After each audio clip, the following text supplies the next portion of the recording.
भारत के दक्षिणी छोर पर बसा एक छोटा सा गांव था, वृंदावली।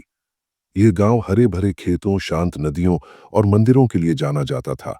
लेकिन गांव के एक छोर पर स्थित महापीचाजनी वन का नाम लेते ही लोगों की जुबान लड़खड़ा जाती थी। यह वन शापित था। कहते हैं वहां एक ऐसी आत्मा भटकती है जो केवल अमावस की रात को जागती है। नाम है महापीचाजनी।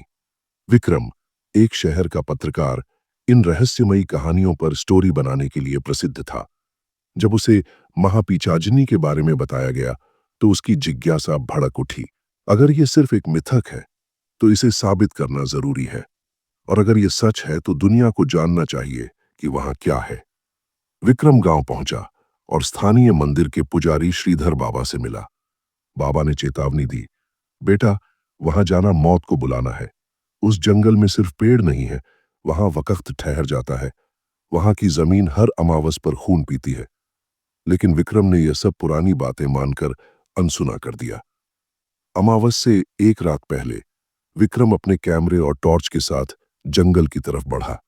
रास्ते में एक बूढ़ी औरत मिली जो लगातार कुछ बड़बड़ा रही थी। पीचाजनी लौटेगी, वो लौटेगी जिसने उसे जलाया था, सब जलेंगे सब। विक्रम ने वीडियो रिकॉर्डिंग शुरू की और आगे बढ़ा। महापीचाजनी वन के पास पहुंचते ही हवा ठंडी हो गई। टॉर्च की रोशनी भी जैसे धुंध में खोने लगी। एक पल के लिए विक्रम को लगा जैसे किसी ने उसके कंधे पर हाथ रखा हो, लेकिन पलटने पर कोई नहीं था। गांव के बुजुर्गों की माने तो महापीचाजनी असल में एक गर्भवती औरत थी। नाम था जशोदा। उसका पति गांव का पुरोहित था, लेकिन गांव वालों ने उस पर डायन होने का आरोप लगाया क्योंकि गांव में अकाल पड़ा था और बच्चे मरने लगे थे। भीड़ ने जशोदा को उस जंगल में बांधकर जिंदा जला दिया। उस दिन अमावस थी। तब से हर अमावस को उस जगह से रोने, चिल्लाने और हंसने की आवाजें आती हैं। जशोदा की आत्मा अब महापीचाजनी के नाम से जानी जाती है। अमावस की रात आ पहुंची।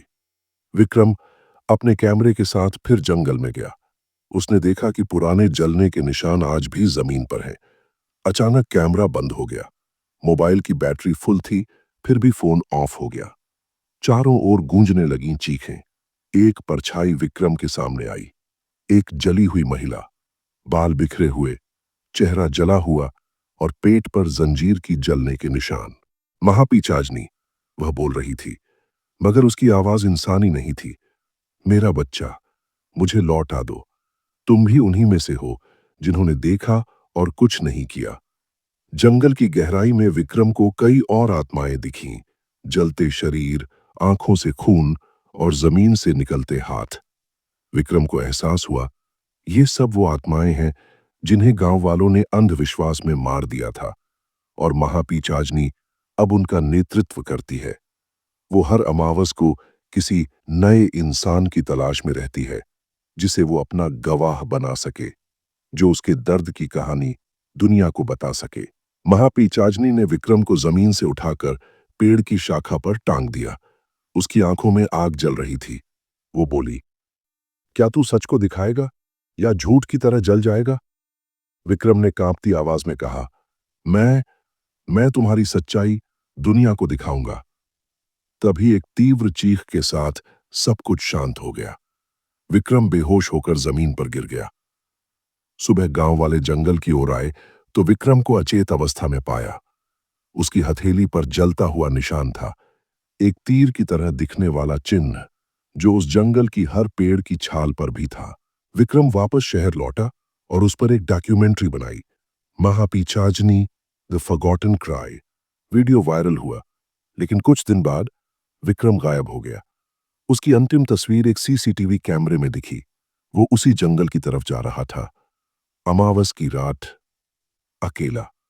आज भी वृंदावली गांव के लोग उस वीडियो को देखकर डरते हैं, क्योंकि महापीचाजनी का गुस्सा अभी थमा नहीं है। जिसने उसे देखा वो कभी चैन से नहीं सोया। और अगली अमावस को शायद तुम्हारी बारी हो। दोस्तों, अगर आपको हमारी कहानी पसंद आई है तो एक कमेंट जरूर करना। धन्यवाद।